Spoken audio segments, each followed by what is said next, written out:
Right now, Coney Island is mostly memory. A few old rides, a boardwalk, the smell of hot dogs.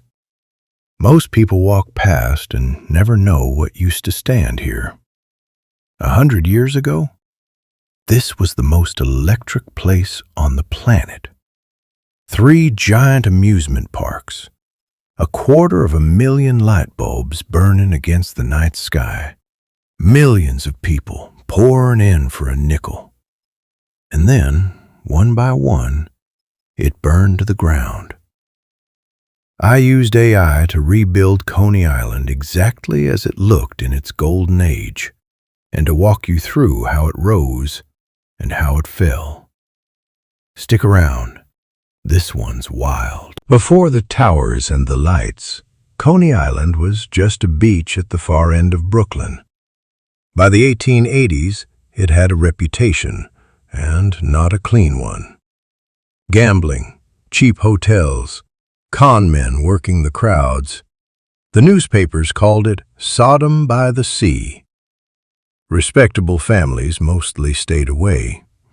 But the beach was free, the ocean was cool, and the city was hot and packed. So people came anyway. Somebody just had to figure out how to give them something to do. That somebody was Captain Paul Boynton.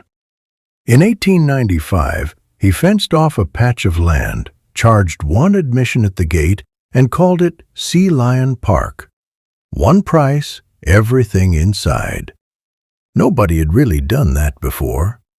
He had performing sea lions and a ride called Shoot the Chutes, a flatboat that plunged down a ramp and splashed into a lagoon, soaking everybody nearby. Simple. People loved it, and every other showman on the island was watching. Watching closest was a local named George Tillieu. In 1897, Tillieu opened Steeplechase Park, named after its signature ride. Mechanical horses that raced along a winding steel track around the whole park. His mascot was a giant grinning face. It promised fun that was a little bit naughty but harmless. Tillieu understood what the others didn't yet. He wasn't selling rides, he was selling permission. Permission to act like a kid, to flirt, to scream, to forget the city for a day. And the city needed it. By 1900, on a hot summer weekend, somewhere between 300,000 and 500,000 people crammed onto Coney Island. Working families, immigrants fresh off the boat, couples escaping the tenements. They came by steamship, by train, by trolley. For a few hours, a factory worker could feel rich. That was the whole magic of the place. Then in 1903, 2 showmen, Frederick Thompson and Skip Dundee, took over the old Sea Lion Park site and built something nobody was ready for. Luna Park. Towers, minarets, spires, all of it covered in electric light. 250,000 bulbs.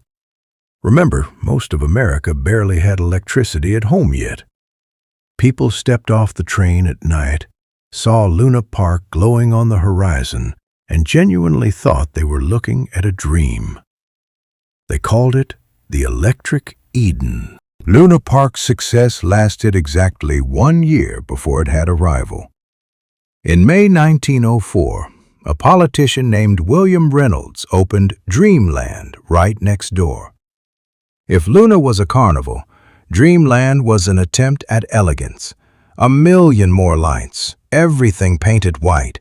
A central tower that loomed over the whole island. For the next 7 years, Luna and Dreamland fought for the crowd. Stealing acts, copying rides, spending money neither of them really had. Here's the strange part. One of the most popular attractions at both parks was watching things burn. Luna Park had a show called Fire and Flames. Dreamland had Fighting the Flames. Hundreds of actors, a fake 6-story building, real firemen rushing in to rescue people from the blaze. Crowds paid to watch a city pretend to burn down over and over every single day. Nobody in those crowds knew the real fires were coming. The first one hit in 1907. Steeplechase Park caught fire and burned to the ground. But Tillieu was a different kind of man. While the embers were still warm, he put a sign on the smoking ruins. It charged admission, 10 cents to come look at what was left. Then he rebuilt the whole park in about 8 months, bigger than before. For Tillieu, even a disaster was just another show. Dreamland was not so lucky. Early in the morning on May 27, 1911, right at the start of the season, a worker kicked over a bucket of hot pitch. The wooden park went up fast. When firemen connected their hoses, the water pressure collapsed because every shopkeeper on the island had already tapped the same line to soak their own buildings.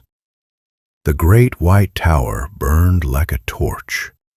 The animals in the park's arena never got out. By morning, Dreamland was gone. It was never rebuilt. That fire is the night the golden age of Coney Island really ended. But Coney Island wasn't finished. Not yet. In 1920, the subway finally reached the island. Now anyone in New York could get here for a 5-cent fare, and they came by the millions. They called it the Nickel Empire. This is the Coney Island of the old photographs. The Wonder Wheel went up in 1920. The Cyclone, that wooden roller coaster that still runs today, opened in 1927.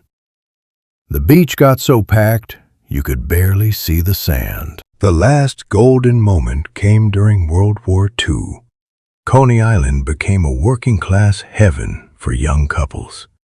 One last ride on the Cyclone, one last walk on the boardwalk before the men shipped out.